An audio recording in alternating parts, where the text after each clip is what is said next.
Bismillahirrahmanirrahim. Assalamualaikum warahmatullahi wabarakatuh.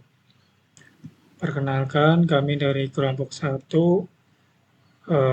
Di sini kami akan mempresentasikan hasil kerja kelompok kami, tugas pendidikan agama Islam.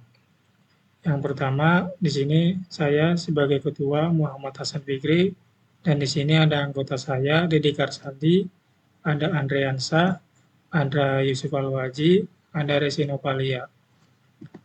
Di sini kami akan mempresentasikan tugas pendidikan agama Islam yang berjudul Bagaimana Manusia Bertuhan. Untuk slide yang pertama akan dibacakan oleh Resino Palia. Dipersilakan. Nah, di sini ada makna bertuhan. Manusia secara fitrah mencari Tuhan ketika menghadapi kesulitan. Manusia secara nalurinya membutuhkan yang lain yang dapat mengatasi melampaui batas-batas kelemahan dan keterbatasan manusia. Dengan demikian, Tuhan dihadirkan dalam kehidupan dalam rangka memenuhi kebutuhan-kebutuhan manusia yang terbatas. Semakin banyak kesadaran akan kelemahan diri, maka semakin seseorang butuh terhadap Tuhan. Semakin tinggi pula ketergantungannya terhadap Tuhan. Dalam surat Al-Fatihah ayat 5, yang berbunyi, Iyyaka na'budu wa iyyaka nasta'in, yang artinya, hanya Engkaulah yang kami sembah, dan hanya kepada Engkaulah kami meminta pertolongan. Nah, di sini ada aspek pembahasan Tuhan. Dalam membahas maksudnya ada 5 hal: dalil nakli, dalil empiris, dan dalil psikofisik. Yang kedua, ada zat Tuhan. Tidak dapat dijelaskan secara pasti. Ada yang menyebut Tuhan sebagai akal murni atau cahaya. Yang ketiga, sifat Tuhan. Sifat Tuhan ada 2 pandangan utama, yaitu ada tashbih, menyerupai Tuhan dengan makhluk. Yang kedua, ada tanzih, menegaskan ketidaksamaan Tuhan dengan makhluk. Yang keempat, ada nama-nama Tuhan, merupakan simbol, pertanda yang dinisabkan kepada Tuhan realitas. Yang kelima, ada perbuatan Tuhan, berkaitan dengan segala sesuatu yang telah, sedang, dan akan terjadi dalam kehidupan semesta. Baik, untuk slide selanjutnya di sini akan dibahas oleh Dedi Karsadi. Dipersilakan. Ini ada filosof tentang Tuhan. Yang pertama, filosof Muslim menurut Al-Kindi sebagai filosof Muslim memiliki pandangan bahwa Tuhan adalah wujud hakiki yang selalu ada dan tidak ada. Menurut Ibnu Sina atau Avicenna dalam bahasa latinnya adalah seorang filosof Muslim yang menganggap sebagai wujud yang esa, al-wajib, al-wujud, yang keberadaannya tidak tergantung pada apapun selain dirinya sendiri. Menurut Ibnu Rus, seorang filosof Muslim memiliki pandangan tentang Tuhan yang menekankan keberadaannya sebagai penggerak pertama yang tidak bergerak, sumber gerak segala gerakan di alam semesta. Nah, sini pandangan filosof juga tentang Tuhan menurut filosof Barat, René Descartes dalam pemikiran filsafatnya memiliki pandangan tentang Tuhan yang menekankan pada keberadaan Tuhan sebagai entitas tak terhingga. Menurut Spinoza, Tuhan adalah semua yang ada dan alam semesta adalah manifestasi dari Tuhan, bukan sesuatu yang diciptakan oleh Dia. Menurut Leibniz, seorang filsuf dan matematikawan Jerman memiliki pandangan Tuhan yang unik dalam filosofi Barat. Dia melihat Tuhan sebagai makhluk yang benar-benar sempurna, yang memilih dunia terbaik dari segala kemungkinan. Baik, untuk slide selanjutnya di sini akan dibacakan oleh Andreansa. Dipersilakan. Baik, saya akan sedikit menjelaskan tentang Tuhan dalam perspektif teologis.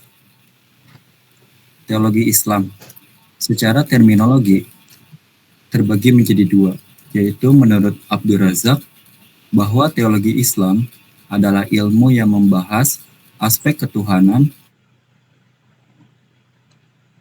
dan segala sesuatu yang berkaitan dengannya secara rasional. Teologi Islam membahas tentang wujud Allah, sifat-sifat Allah, Rasul-Rasul Allah, dan lain-lain. Definisi teologi. Teologi terdiri dari dua kata. Yang pertama theo, yang berarti Tuhan, dan logos, yang berarti ilmu. Teologi berarti ilmu tentang Tuhan atau ilmu ketuhanan. Dalam ensiklopedia disebutkan bahwa teologi adalah sebagai ilmu pengetahuan tentang agama yang membicarakan tentang Tuhan dan manusia dalam pertaliannya dengan Tuhan, baik berdasarkan kebenaran wahyu ataupun berdasarkan penyelidikan akal murni. Kemudian di sini saya akan menjelaskan sedikit tentang sejarah munculnya teologi Islam. Pada abad ke-6 Masehi, perdagangan Timur Barat beralih ke semenanjung Arabia, menjadikan Mekah kota dagang yang kaya di bawah kepemimpinan Quraisy. Ancaman dari pedagang Mekah mendorong Nabi Muhammad SAW hijrah ke Madinah pada tahun 622 Masehi dan menjadi pemimpin politik serta agama. Setelah Rasulullah SAW wafat pada tahun 632 Masehi, muncul sistem khalifah, yang dimana diantaranya ada Abu Bakar, Umar bin Khattab, Utsman bin Affan, dan Ali bin Abi Thalib. Pada masa Ali, konflik politik terjadi, termasuk Perang Siffin pada tahun 657 Masehi melawan Muawiyah. Arbitrase yang merugikan Ali berujung pada pembunuhannya pada tahun 661 Masehi. Sementara Muawiyah mendirikan dinasti bernama Umayyah. Baik, terima kasih. Untuk slide selanjutnya akan dibacakan oleh Yusuf Al-Waji, dipersilakan. Ya, terima kasih Hasan. Selanjutnya ada sejarah munculnya teologi Islam. Yang pertama, abad ke-6 Masehi. Perdagangan timur ke barat beralih ke semenanjung Arabia, menjadikan Mekah kota dagang yang kaya di bawah kepemimpinan Quraisy. Selanjutnya 622 Masehi, Nabi Muhammad hijrah ke Madinah dan menjadi pemimpin politik serta agama. 632 Masehi, Rasulullah wafat, muncul sistem khalifah, itu Abu Bakar, Umar bin Khattab, Utsman bin Affan, dan Ali bin Abi Thalib. 657 Masehi, Perang Siffin antara Ali dan Muawiyah, arbitrase merugikan Ali. 661 Masehi, Ali terbunuh. Muawiyah menjadikan dinasti Umayyah. Dan selanjutnya ada sumber teologi Islam. Yang pertama, sumber utama teologi Islam, yaitu yang pertama Al-Quran dan hadis sebagai sumber utama. Kedua, dalil nakli, yaitu wahyu, dan dalil akal sebagai dasar pemikiran. Selanjutnya, identitas teologi Islam. Yang pertama ada teologi Islam bukan sepenuhnya ilmu keislaman murni. Kedua, teologi Islam bukan pula murni dari filsafat Yunani. Ketiga, teologi Islam merupakan perpaduan antara ilmu keislaman dan filsafat Yunani dengan identitas Islam yang kuat. Baik, terima kasih. Di sini saya akan menjelaskan tentang Tuhan dalam perspektif teologis. Ada aliran-aliran teologi Islam, yaitu yang pertama ada aliran Mu'tazilah, yang mana muncul di Basrah pada abad ke-8 Masehi.